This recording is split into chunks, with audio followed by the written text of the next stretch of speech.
You ready to go on an adventure? Alright, I'm gonna go outside and put this down so I can start carrying dogs.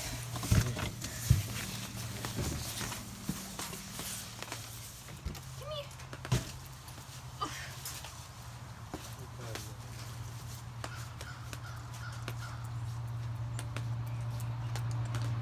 He's like, oh, I'm uncomfortable. Oh, booger. Oh, booger. Oh, booger.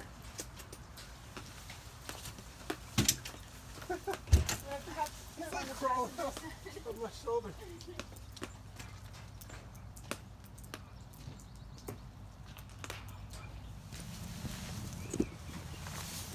Water and food. Ow. Are we ready? I think so. They're kind of crammed in there, but... Okay.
We made it. We're going to do the Beaver Pond Loop, which is about 6 miles. This was kind of tricky to find, but it's not super marked. Pretty sure we're in the right place.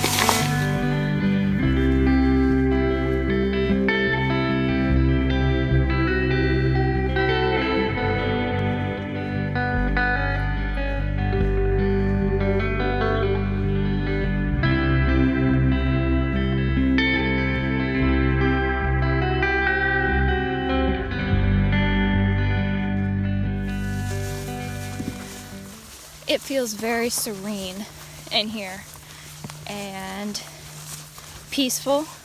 I can hear an airplane going overhead right now, and somebody is dropping their boat or picking it up. One of the two. There's a Lake Sam Rayburn is like right over to my left, just a stone's throw. Half a mile maybe. Yeah, so we're in the Angelina National Forest right now, which butts up to Lake Sam Rayburn, which is a huge lake. And there's just miles and miles and miles of trails in the National Forest. We just picked one to start off with. But we ever found a smell? gotta stop and investigate every single smell. The trail that we're on, people like to bring their horses on it. We passed a campground that's like specifically for people with horses and horse trailers. They have little round pens for them to keep their horses in, and there's nobody there right now because it's the off season or whatever, but the trail is nice and established, which is cool. But it's also not like paved or gravel or anything, it's just walking around. No, it's literally just a track of sand that I'm walking in right now. I like that it's a little primitive, but it's also clear. And there are pine needles everywhere because these look like they're loblolly pine trees. I'd say so. Which is one of the most common pine, if not the most common pine tree that you'll find in the southern United States. It's used for all kinds of timber products, saw timber and pulp, and it's grown specifically for that reason because it grows really fast. You can have a harvest in like 25 years of planting it. It grows really, really well down here, and they're really cool trees because they're so tall. I mean, there are just trees all around me, and they're all super, super tall, but none of these trees are probably older than, I don't know, what do you think, 40? Yeah, tops. So it's still a pretty young stand. But these are all things that we've learned in school, and it's cool to be able to walk through the woods and identify things like that. Forestry, sustainable when done correctly. Yes, it is. Forestry is 100% sustainable and renewable when it is done correctly. That's something that a lot of people don't understand. They think that forestry is like harming the environment. You cut down a tree, it hurts the environment, but it's actually not true. It captures carbon and repurposes it. It's actually good. You can sequester a ton of carbon through sustainable forestry, more so than you can doing anything else. And a lot of people think that the future of like industry is going to be in like timber, because there's just a lot happening in the industry with building materials and just different things that you can do. So it's a cool time to be going to school and learning all this stuff. It's sad that a lot of people don't understand this because, you know, they think that if you cut down a tree, you're like hurting the environment, but it's not true. But people don't know what they don't know, and the only way you know it is by getting educated. And if you trap yourself in an echo chamber of people who are just repeating the same things that you're repeating to yourself, you don't ever really evolve or learn anything, and nothing can ever advance. And then you have forests that are overgrown and catching on fire and burning down, and huge beautiful trees that are not going to be there for next generations because they're not being managed. So anyway, that's my forestry soapbox for the day, I guess.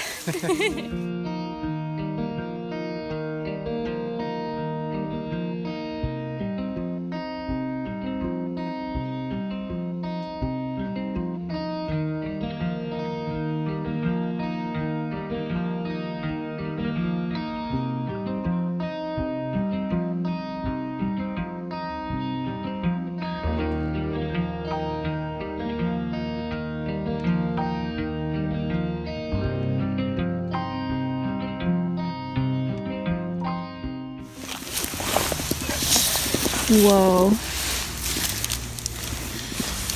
Yeah. The size of these pine cones. That is beautiful. The size of my hand now instead of the size of your hand.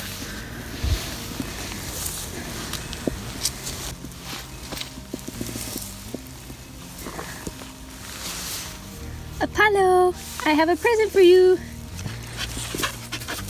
Ooh, he says that's pokey.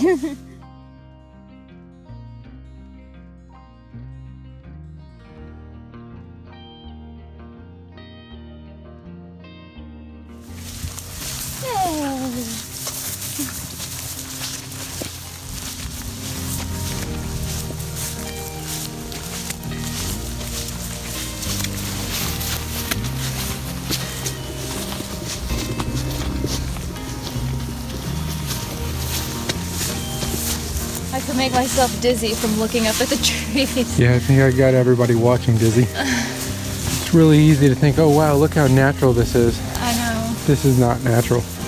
This is,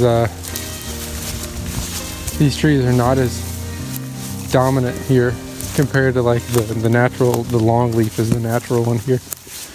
Yeah, then, longleaf pine is the, like, that's the species that everybody saw when they first started settling. And then I think they just didn't manage it properly and it kind of died out because it prefers a very specific type of environment, and the type of environment that longleaf pine likes is one that is heavily managed. And what a lot of people don't know is that way back in the day, there's a tree right there that you can see is singed. They did a controlled burn in here. a prescribed burn. Prescribed burn. What a lot of people don't know is that before the settlers came to America, the indigenous peoples managed these forests pretty extensively. They did prescribed burning, and they would go in and cut trees down, and they What's the thing where they would just cut a ring so it would die but not fall over? girdling. Yeah. They would girdle trees. So that's like when you take like a strip of bark off the base, and then all the way around, and eventually, because the trees like cambium is exposed, which is what's underneath the bark, it'll die. But anyway, people don't know that. And so when settlers first came to the United States, they were all about like building up and using the resources, and they thought there were all these abundant resources that weren't going to go anywhere. Well, they didn't do what they were supposed to do, and they kind of hurt the natural environment. So now we're getting more back into a place where we're managing things, and that's why beautiful forests like this exists, is because people are taking the time to properly manage them. You can't just let a forest alone and let it do whatever it wants. It's not going to do as well as it would if somebody was watching over it. Another example of a tree that's been burned. Yeah, so probably, I bet what they did is they did a prescribed burn. That's why some of these trees, the trunks kind of look a little blackened. It's not, a prescribed burn isn't going to kill the dominant trees. It's going to kill the ones that are weaker, and it's going to kill like the underbrush and stuff. So I bet they came in with like a chemical treatment, killed all the weeds, and then they burned through and cleared everything out. Is that a tree falling? I wonder if the camera picked that up. That sounded big. Yeah, and we're not going to find it. If a tree falls in the woods and you can't find it, did it still fall? But yeah, it's pretty cool to be able to look at a forest and like see what they did. And you see how there's so much more underbrush down here towards this bottom? Well, it's because green. yeah, and it's much greener.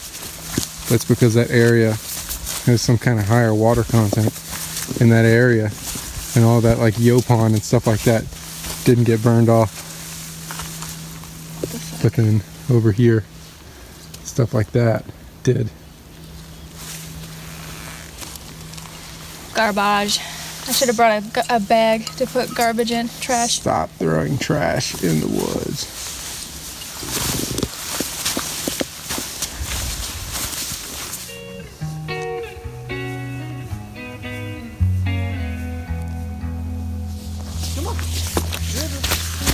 Gotta come back from the camera. So we ended up cutting the loop that we were on a little bit short, because I think one time we went right when we could have gone left, and it cut things off a little bit. Not like the wrong way, but I think we just split it in half. Yeah, I think we just cut the loop straight down the middle instead of going like in an oval basically. So anyway, it's only 9:30, so we still have quite a bit more time. We're gonna make a day of it. Yeah, and we brought food and stuff. Like, I want to spend time outside today and be doing that instead of just like showing up and walking for an hour and then going home. Like, that's not what I want to do. Not that kind of people. So, no offense if you are. So we found on All Trails the next place after the place that we were just at. Now I can't even remember the name of the loop that we just did, but the next Beaver Pond loop. Yep. So the next one on the All Trails is this place called the Sawmill Hiking Trail, which is a 4-mile. They say it's a loop, but you walk down and then walk back. So it's from like a recreational area, and then it goes to the Neches River and back. Yeah. So we are gonna go check that out here in a minute. But before we leave, we're gonna go look around just the area that we're in a little bit. Probably go look at the lake really quick and just see where we're at and orient ourselves a little bit. Yeah, this park before we has leave. RV stuff, and people bring their horses and stuff. I think that it'd be a nice place to come and get away if we ever really wanted to, and it's an hour and a half away. Just check it out, and since we're already here, we'll use some showing up, skirting the edge of it, and then leaving, like you'll at least see.